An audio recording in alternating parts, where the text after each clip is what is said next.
চিকিৎসা বিজ্ঞানী কি বলে শুনুন। একজন প্রকৃত সুস্থ মানুষ 45 ডিগ্রি পর্যন্ত কষ্ট অনুভব করতে পারে।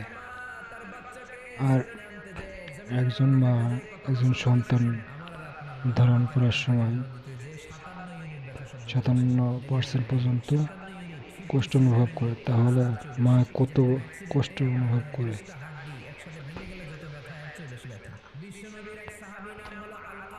তাই মা বাবার সাথে কোনো অন্যায় আচরণ করলে ক্ষমা চাওয়া উচিত।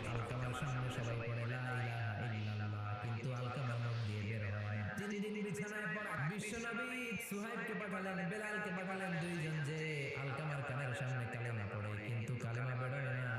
বিশ্বনবী আলকামার বউরে ডেকে পাঠালেন, ও আলকামার বউ, আলকামা কেমন ছিল? আলকামার বিবি বলে, খুব নামাজি ছিল নবী, জিকির করতো, তাহাজ্জুদ